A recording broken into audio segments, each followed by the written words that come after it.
Imagine this, you're just 11 years old. You want to be a Hollywood star, but instead of throwing a tantrum or just begging your parents, you sit them down in the living room and present a meticulously researched, 5-year business plan detailing exactly how you will conquer the entertainment industry. Fast forward a decade and a half, and that little girl is the undisputed it girl of the 2020s. She's secured double Emmy nominations, built a multi-million-dollar production company, and became the living embodiment of modern internet meme culture, whether she's screaming "I have never ever been happier" on Euphoria, or literally selling a soap scented like her own bathwater. But behind the high-fashion campaigns, the Rolling Stones music videos, and the relentless conservative media obsession with her body is a story of brutal sacrifice. Before the fame, her family lost everything. They faced bankruptcy, divorce, and lived in a single motel room just to fund her Hollywood dream. Today we are diving deep into the life, the career, the controversies, and the memes of Sydney Sweeney. Who was she before she became Cassie Howard? And how did a tomboy mechanic from Washington State orchestrate a total Hollywood takeover? Let's get into it. Before she was the glamorous blonde bombshell of Hollywood, Sydney Bernice Sweeney was a rugged tomboy living in the woods. Born on September 12, 1997, in the quiet city of Spokane, Washington.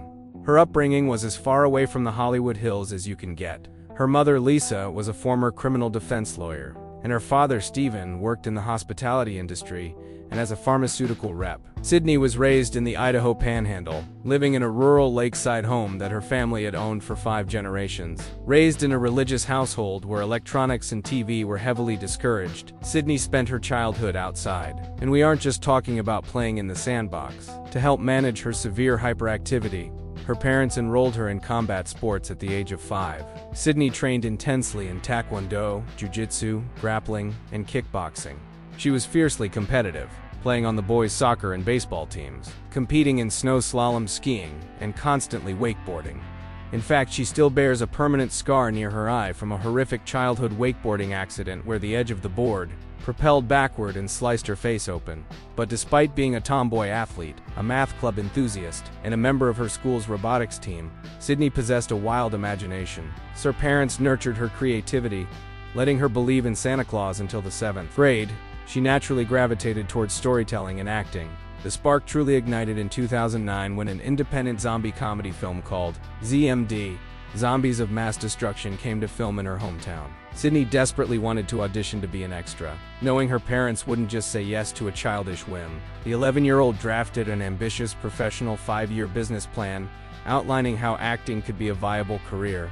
The presentation worked. She got the part, and the Hollywood dream was officially born. But wanting to be a star and actually becoming one are two very different things. The road to Los Angeles was paved with severe hardship. At first, her parents supported her dream by driving her back and forth from the Pacific Northwest to Los Angeles for commercial auditions. However, after Sydney faced severe bullying in middle school that even required law enforcement intervention, the family decided to officially relocate to Southern California when Sydney was 13. The timing couldn't have been worse. The move coincided with the aftermath of the Great Recession, and her father lost his job. The financial strain on the family was devastating.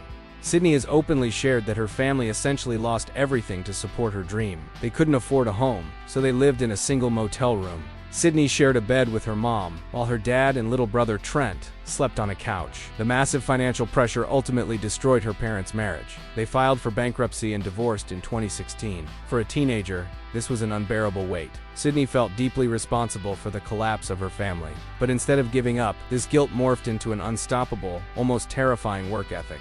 As she told Glamour magazine, she knew she couldn't ever fail because her family had sacrificed everything. She had to succeed so that their suffering wasn't for nothing. During her early teenage years in LA, she hustled relentlessly. She worked briefly as a tour guide at Universal Studios Hollywood just to be near the magic of the industry, leaving only when she finally booked a real acting gig. She took on what she described as crappy projects that paid just $100 a day. Slowly, she built her resume with tiny guest spots on massive shows like Heroes, Criminal Minds, 90,210, Grey's Anatomy, and Pretty Little Liars. Even with her chaotic audition schedule, Sydney was a high achiever, becoming the valedictorian of her graduating class at Brighton Hall School, and later briefly attending UCLA. She thrived on the hectic craziness. It was all part of the master plan. The years of grinding finally paid off in 2018, which became her undisputed breakthrough year. Sydney was cast as the dramatic high schooler Emelina Dario in the 1990s set Netflix series Everything Sucks. Concurrently,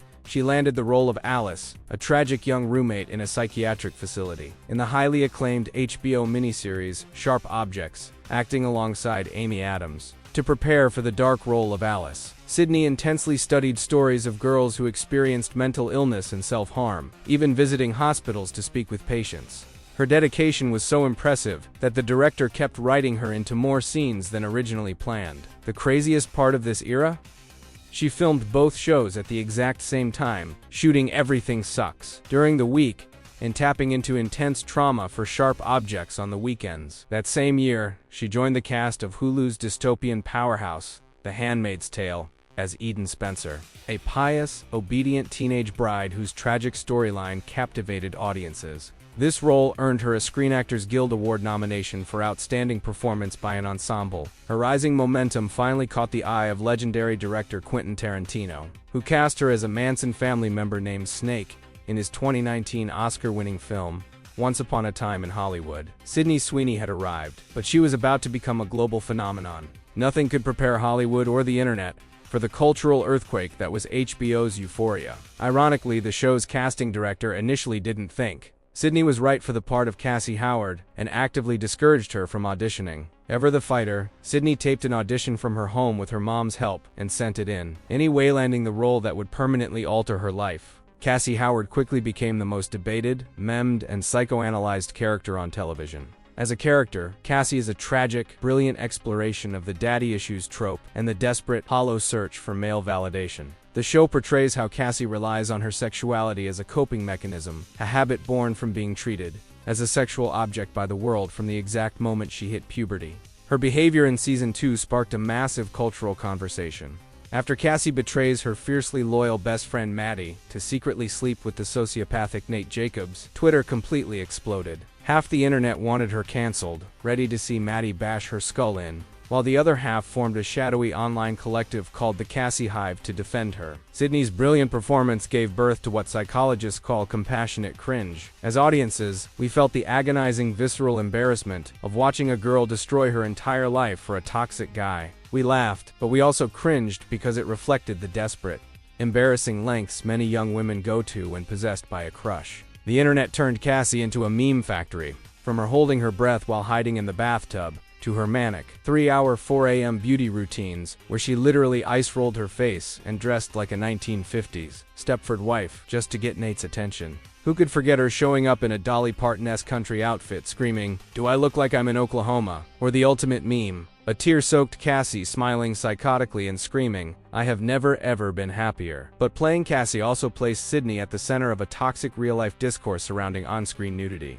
As the only actress with extensive nude sex scenes on Euphoria, she faced severe slut-shaming both in the universe of the show and from real-life internet trolls.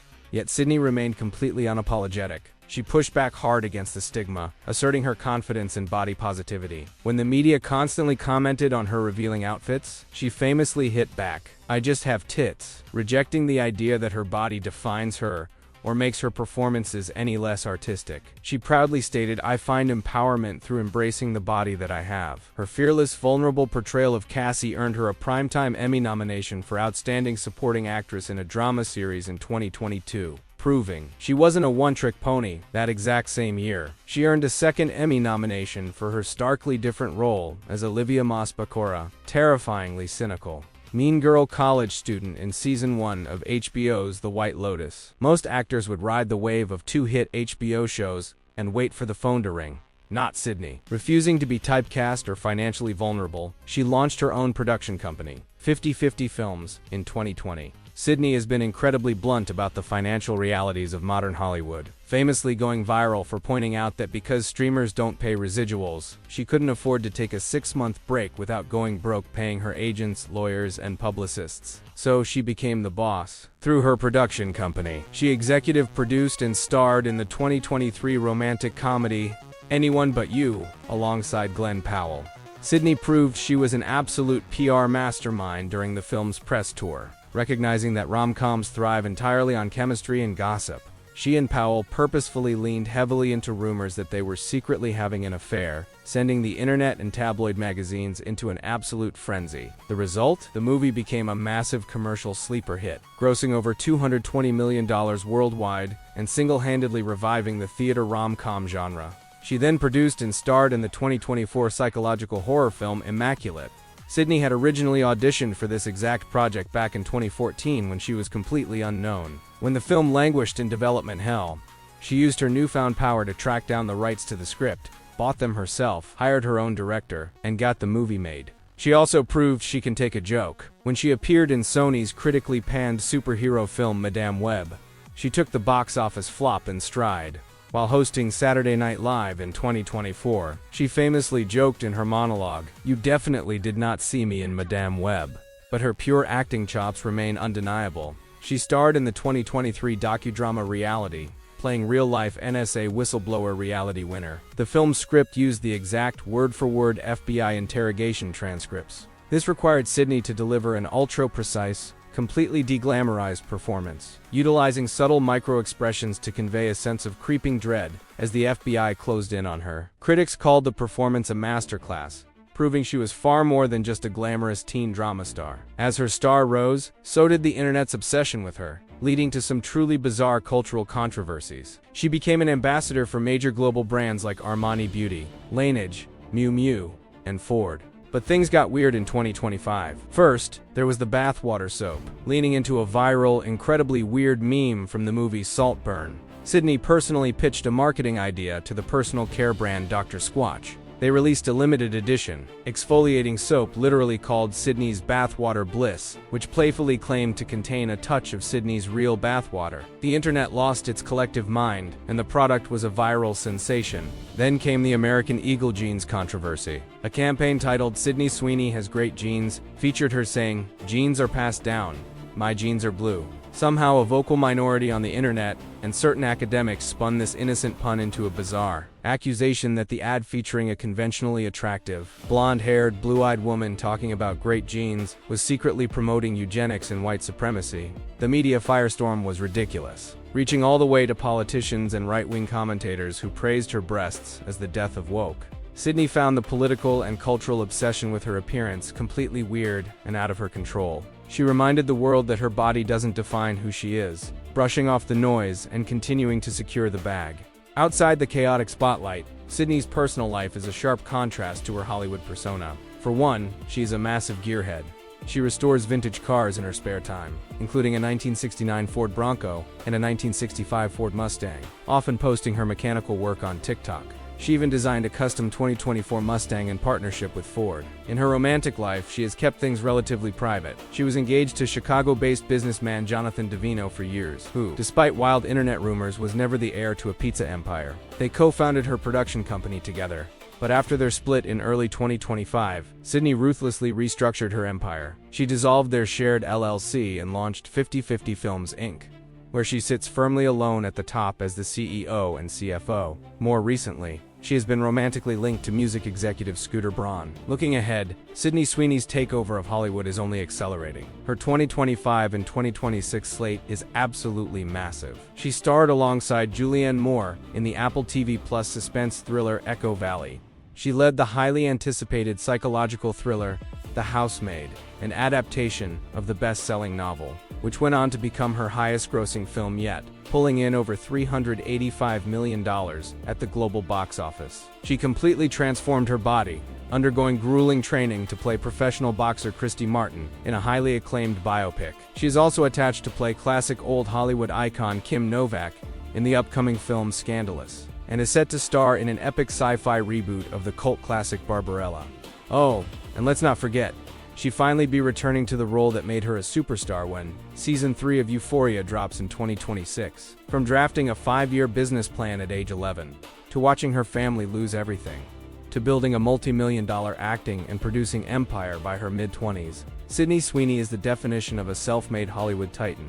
She once said that surviving the industry is like playing a game of chess. She turned her family's darkest financial days into the fuel that built one of the most exciting, versatile, and headline-dominating careers of our generation. So, what is your favorite Sydney Sweeney role, or your favorite unhinged Cassie Howard meme?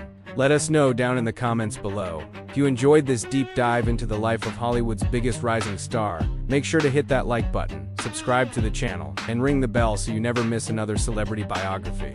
If you don't, just remember, Sydney is a certified mechanic now. She'll find your car, optimize your brake lines according to a 100-page manual, and leave a PowerPoint presentation on your windshield, explaining why it was a necessary business move. Stay liquid.